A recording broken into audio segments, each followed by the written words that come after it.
By 1920, the golden age of immigration through Galveston was ending.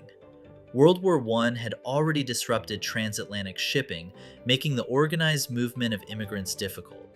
Then came the hammer blow, the Immigration Acts of 1921 and 1924. These laws, driven by nativist sentiment and racist theories about which nationalities were desirable, imposed strict quotas on immigration. Countries in Eastern and Southern Europe, the sources of so many immigrants to Galveston, saw their quotas slashed to tiny numbers. The era of mass immigration, at least through legal channels, was over. The quarantine station on Pelican Island, which had processed thousands of hopeful arrivals, grew quiet.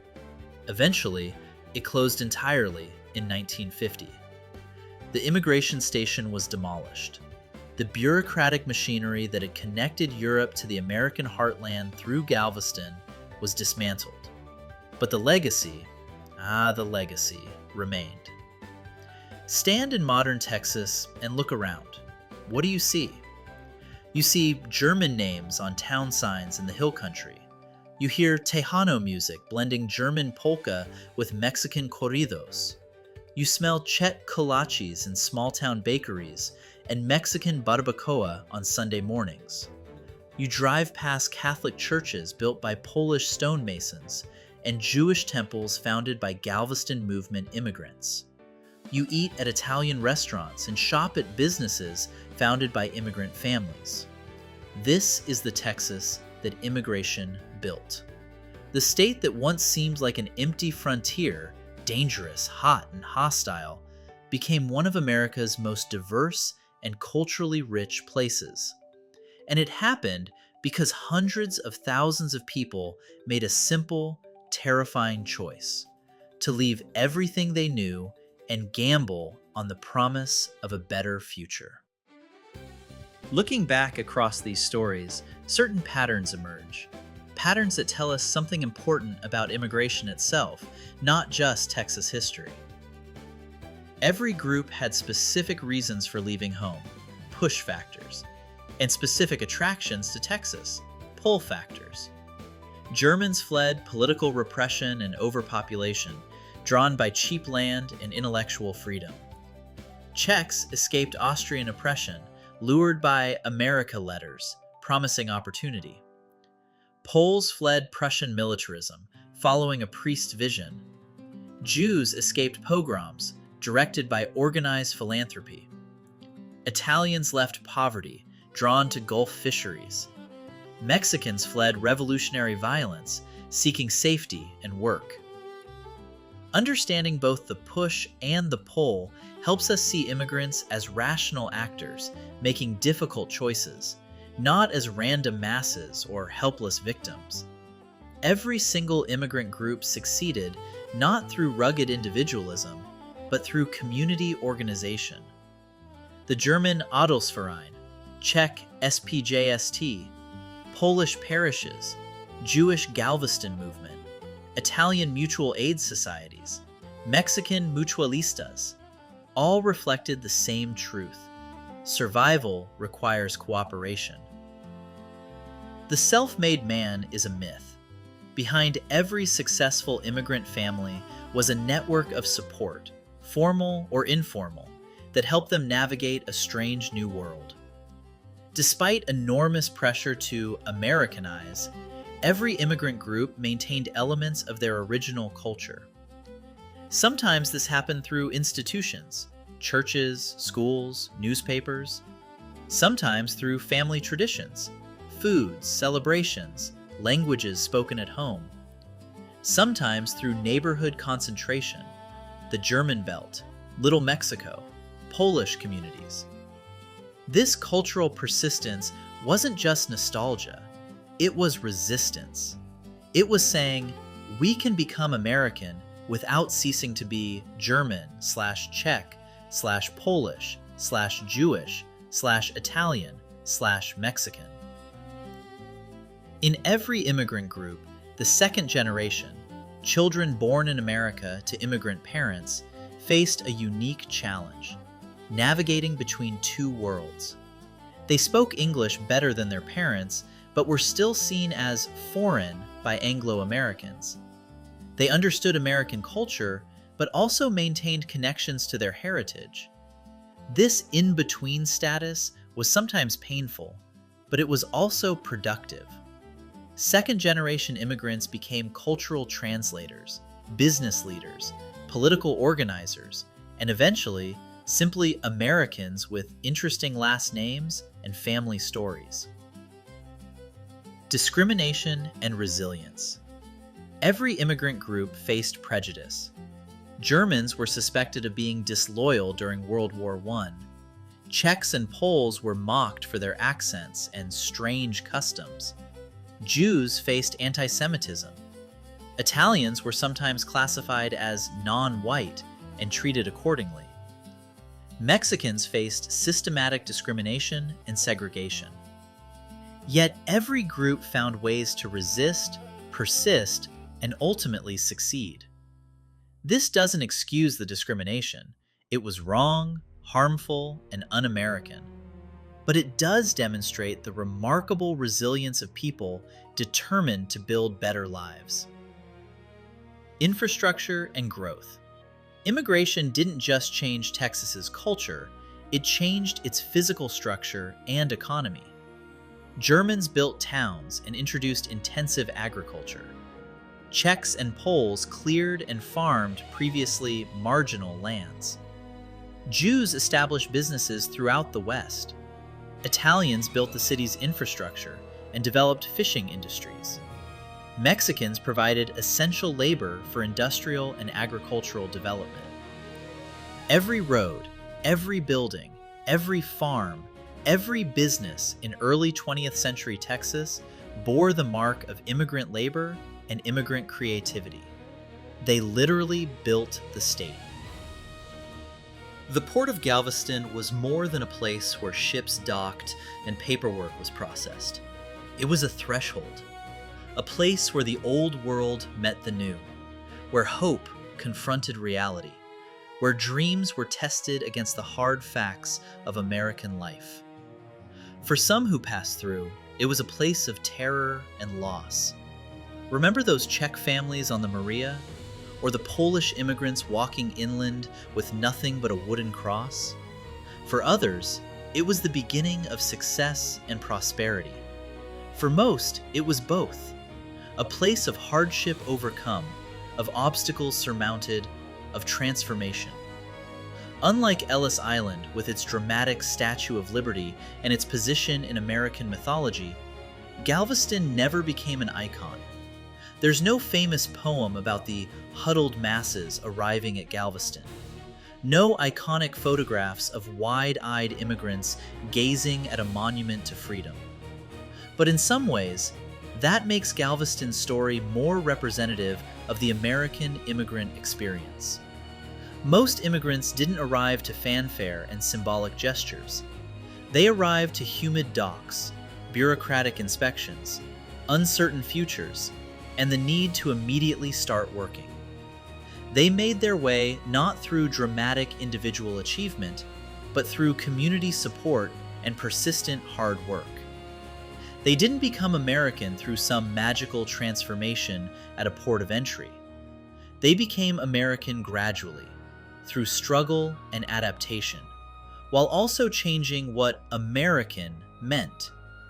These stories from more than a century ago still resonate because immigration remains a defining issue in American life. When we debate immigration policy today, we're essentially asking the same questions Texans asked in 1850 or 1910. Who should be allowed to come? How do we balance economic needs with cultural concerns? What do we owe to people fleeing persecution or violence? How do immigrants change communities? What does it mean to be American? The Galveston stories don't provide simple answers to these questions, but they do offer perspective. Immigration is always controversial. Every single immigrant group faced opposition and prejudice when they arrived. The Germans were accused of being clannish and refusing to assimilate. The Czechs and Poles were seen as backward and dirty. The Jews were targeted by anti-Semitism. The Italians were sometimes classified as non-white and dangerous. The Mexicans faced systematic discrimination. Yet time proved that these fears were largely unfounded. Each group contributed enormously to Texas, and their descendants became fully integrated Americans while still maintaining cultural distinctiveness. The Galveston movement shows that immigration doesn't have to be chaotic. With proper planning, adequate resources, and willing communities, large numbers of immigrants can be successfully integrated in ways that benefit everyone. The key is not to leave integration to chance, but to actively facilitate it. Texas didn't become great despite its diversity. It became great because of it. The blending of German, Czech, Polish, Jewish, Italian, Mexican, and Anglo cultures created something richer and more interesting than any single culture could produce alone. Immigration is personal. Behind every immigration statistic is a person making a desperate, brave choice. The decision to leave home, cross an ocean or a desert, and start over in a strange land is one of the most consequential decisions any human can make. Treating immigration purely as a policy problem without considering the human dimensions misses something essential. The children of immigrants, those born in America to foreign parents, are uniquely positioned to bridge cultures and lead change. Texas benefited enormously from the second generation's ability to maintain cultural traditions while fully participating in American life. At the beginning of these stories, we talked about themes: intrigue, resilience, and Texas pride. Now we can see how these themes connect to immigration. The stories are full of drama, from the organized schemes of the Adolfsverein to Jacob Schiff's secret Galveston movement, from the tragic voyage of the Maria to Rabbi Cohen's interventions with immigration officials. These aren't boring policy discussions, they're human stories, full of conflict, drama, and unexpected outcomes. Every immigrant group demonstrated remarkable resilience in the face of tragedy, discrimination, and hardship. They survived when survival seemed impossible. They built when building seemed futile. They maintained hope when hope was in short supply. This resilience became part of Texas's cultural DNA. Here's where it gets interesting. Texas pride is often associated with a particular kind of Texas: cowboys, oil wells, the Alamo. But the real source of Texas pride should be this: Texas became great because it welcomed the world. The courage it took for a German peasant to sail to Galveston, walk inland to the hill country, and start a farm from scratch. That's Texas courage. The determination it took for Czech survivors of the Maria to keep going after losing half their group. That's Texas determination. The faith it took for Polish families to follow Father Leopold into the wilderness. That's Texas faith. The ingenuity it took for Jewish immigrants to build businesses in small western towns. That's Texas ingenuity. The craftsmanship Italian stonemasons brought to building Texas cities. That's Texas excellence. The resilience Mexican families showed in maintaining their culture despite systematic discrimination. That's Texas strength. Texas pride isn't about one culture or one ethnic group. It's about all of them. About the incredible diversity of people who chose Texas, built Texas, and made it what it is today. The port of Galveston is still there, of course. Ships still dock, goods still flow through. But the immigration station is gone, torn down decades ago. The quarantine station on Pelican Island is abandoned. The wooden wharves where millions of feet first touched Texas soil have been rebuilt many times over. But walk through Texas, any part of Texas, and you'll see evidence of those who came through Galveston and other ports. the German last names on mailboxes in the Hill Country, the Czech stop bakery on the highway to Dallas, the historic Polish churches in small South Texas towns, the Jewish temples in cities that owe their founding to the Galveston movement, the Italian restaurants that have been family-run for generations, the vibrant Mexican-American communities that enrich every Texas city. You'll hear it in the languages spoken on the street, in the music played at festivals, in the foods served at restaurants. You'll taste it in the incredible fusion cuisine that makes Texas food famous. Barbecue techniques from Germany, kolaches from Czechia, pierogies from Poland, Italian pasta, Mexican tamales, all blended together into something uniquely Texan. You'll see it in the faces around you, because modern Texas is more diverse than ever, built on foundations laid by those immigrant communities. The Golden Door at Galveston may have closed in the 1920s, but what came through that door changed Texas forever.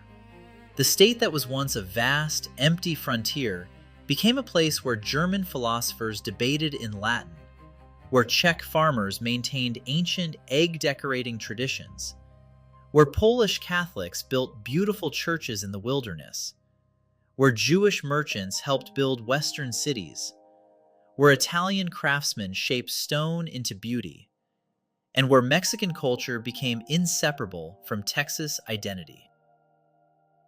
If you were born in Texas, there's a good chance this is your story too. Maybe your great-great-grandparents came through Galveston. Maybe they crossed the Rio Grande. Maybe they arrived at a different port or came to Texas from somewhere else in America. But even if your family came to Texas recently or has been here since before it was part of the United States, you're connected to this story. You live in the Texas these immigrants built. You benefit from the schools they established, the businesses they founded, the traditions they maintained, the diversity they created. Their story is Texas's story, and Texas's story is your story. When you eat a kolache, you're tasting Czech resilience.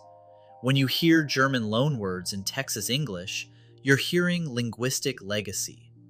When you see beautiful stone architecture, you might be admiring Italian craftsmanship.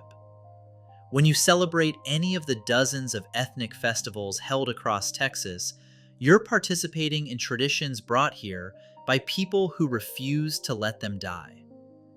The immigrants who came through Galveston didn't just change Texas's demographics, they changed its soul. They made it a place where diversity isn't just tolerated, but celebrated, where multiple languages and cultures coexist, where your heritage matters, but doesn't limit you. That's the real legacy of the Galveston immigration story. Not just that people came, but that they stayed, built, contributed, and helped create a Texas that's richer, more interesting, and more dynamic than anyone could have imagined back in 1840 when the first ships started arriving. The Golden Door may have closed, but what came through it remains. In the buildings, the businesses, the families, the traditions, and most importantly, in the idea that Texas is a place where anyone, from anywhere, can build a life and become part of something larger than themselves. That's the promise that brought them, and that's the promise that lives on today, more than a century after the last great ships docked at Galveston, carrying hopeful immigrants with dreams of a better life in Texas. So there you have it, the incredible stories of how Galveston became the Ellis Island of the West, and how immigrants from around the world helped build the Texas we know today. Just like those immigrants who stepped off ships onto Galveston's docks didn't know exactly what they'd find, but took the journey anyway, we're on a journey together, exploring Texas history. And just like those early settlers needed community to survive and thrive, this channel needs your community to grow.